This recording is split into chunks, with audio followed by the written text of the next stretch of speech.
حضرت ابو ہریرہ رضی اللہ تعالیٰ عنہ کہتے ہیں کہ میں نے رسول اللہ صلی اللہ علیہ وسلم سے سنا، آپ فرماتے تھے بنو اسرائیل میں دو آدمی آپس میں بھائی بنے ہوئے تھے، ایک گناہوں میں ملوث تھا جبکہ دوسرا عبادت میں کوشاں رہتا تھا، عبادت میں راغب۔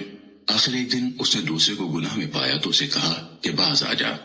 اس نے کہا مجھے رہنے دے، میرا معاملہ میرے رب کے ساتھ ہے، کیا تو مجھ پر کوئی چوکیدار بنا کر بھیجا گیا ہے؟ تو اس نے کہا اللہ کی قسم، اللہ تجھے معاف نہیں کرے گا یا تجھے جنت میں داخل نہیں کرے گا۔ چنانچہ وہ دونوں فوت ہو گئے اور رب العالمین کے ہاں جمع ہوئے۔ تو اللہ نے عبادت میں کوشش کرنے والے سے فرمایا کیا تو میرے متعلق زیادہ جاننے والا تھا، یا جو میرے ہاتھ میں ہے تجھے اس پر قدرت حاصل تھی؟ اور پھر گنہگار سے فرمایا جا میری رحمت سے جنت میں داخل ہو جا، اور دوسرے کے متعلق فرمایا اسے جہنم میں لے جاؤ۔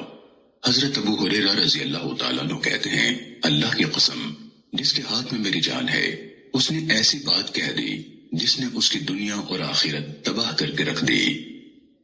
سننے ابو داود حدیث نمبر 4901۔ حضرت ابو بکرہ رضی اللہ تعالیٰ عنہ بیان کرتے ہیں کہ رسول اللہ صلی اللہ علیہ وسلم نے فرمایا کوئی گناہ اس لائق نہیں کہ اللہ تعالیٰ اس کی سزا دنیا میں بھی جلدی دے دے اور اس کے ساتھ ساتھ آخرت میں بھی اس کی سزا جمع رکھے، جیسے کہ ظلم و زیادتی اور قطع رحمی ہے۔ سننے ابو داود حدیث نمبر 4902۔ حضرت ابو ہریرہ رضی اللہ تعالیٰ عنہ سے روایت ہے نبی صلی اللہ علیہ وسلم نے فرمایا حسد یعنی دوسروں پر جلنے اور اڑنے سے اپنے آپ کو بچاؤ، بلا شبہ حسد نیکیوں کو ایسے کھا جاتا ہے جیسے آگ ایندھن کو، یا فرمایا گھاس پھوس کو کھا جاتی ہے۔ سننے ابو داود حدیث نمبر 4903۔ جناب سہل بن ابو امامہ رحمہ اللہ نے بیان کیا کہ وہ اور اس کا والد مدینے میں حضرت انس بن مالک رضی اللہ تعالیٰ عنہ کے ہاں گئے۔ یہ حضرت عمر بن عبدالعزیز رحمہ اللہ کے دور کی بات ہے جبکہ وہ مدینے کے گورنر تھے۔ ہم حضرت انس رضی اللہ تعالیٰ عنہ کے یہاں پہنچے تو وہ بڑی ہلکی پھلکی نماز پڑھ رہے تھے، گویا کہ مسافر کی نماز ہو یا اس کے قریب۔ جب انہوں نے سلام پھیرا تو میرے والد نے پوچھا اللہ آپ پر رحم فرمائے، یہ بتائیں کہ یہ فرض نماز تھی یا آپ نے کوئی نفل پڑھے ہیں؟ انہوں نے کہا یہ فرض نماز تھی اور رسول اللہ صلی اللہ علیہ وسلم کی نماز ایسے ہی ہوتی تھی، میں نے اس میں سے کوئی چیز نہیں چھوڑی سوائے اس کے جو کوئی میں بھول گیا ہوں تو وہ الگ بات ہے۔ انہوں نے بیان کیا کہ رسول اللہ صلی اللہ علیہ وسلم فرمایا کرتے تھے اپنی جانوں پر سختی مت کرو ورنہ تم پر سختی کی جائے گی۔ بلا شبہ کئی قوموں نے اپنی جانوں پر سختیاں کی تو اللہ نے بھی ان پر سختی کی۔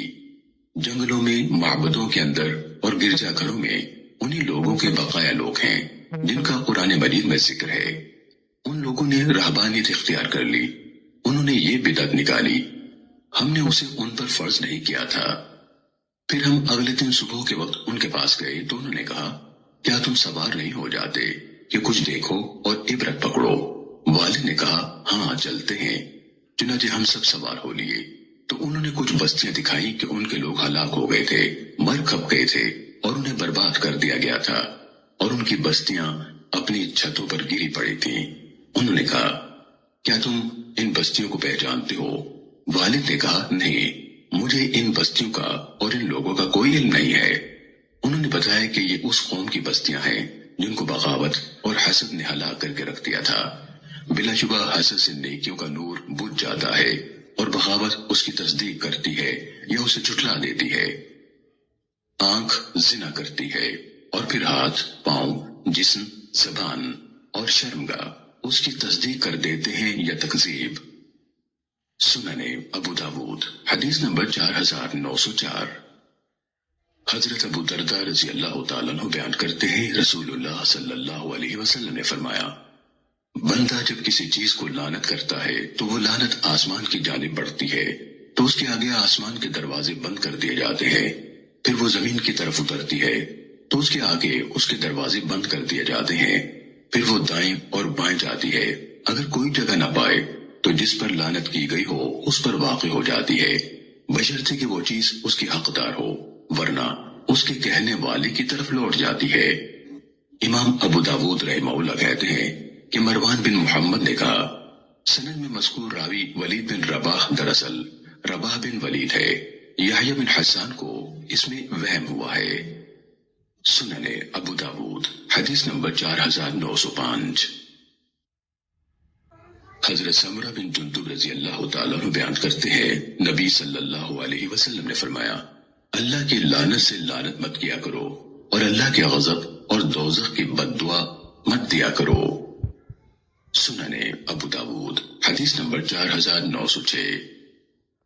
حضرت ابو درداء رضی اللہ تعالیٰ عنہ کہتے ہیں کہ میں نے رسول اللہ صلی اللہ علیہ وسلم کو فرماتے ہوئے سنا جو بہت زیادہ لعنت کرنے والے ہوئے وہ کسی کے سفارشی یا گواہ نہیں بن سکیں گے. سنن ابو داود حدیث نمبر 4907. حضرت ابن عباس رضی اللہ تعالیٰ عنہ سے روایت ہے کہ ایک شخص نے ہوا کو لعنت کی اور مسلم بن ابراہیم کے الفاظ ہیں کہ نبی صلی اللہ علیہ وسلم کے زمانے میں ہوا سے ایک شخص کی چادر اڑ گئی تو اس نے اسے لعنت کر دی تو نبی صلی اللہ علیہ وسلم نے فرمایا اسے لعنت مت کرو، بلا شبہ یہ اللہ کے حکم کی پابند ہے، اور بلا شبہ جس نے کسی چیز کو لعنت کی جبکہ وہ اس کی حقدار نہ ہو تو یہ لعنت کرنے والے پر لوٹ آتی ہے. سنن ابو داود حدیث نمبر 4908. ام المومنین سیدہ عائشہ رضی اللہ تعالیٰ عنہ بیان کرتی ہیں کہ ان کی کوئی چیز چوری ہو گئی تو وہ چور کو بد دعا دینے لگی تو رسول اللہ صلی اللہ علیہ وسلم نے ان سے فرمایا اس کی سزا کو اس سے ہلکا مت کرو.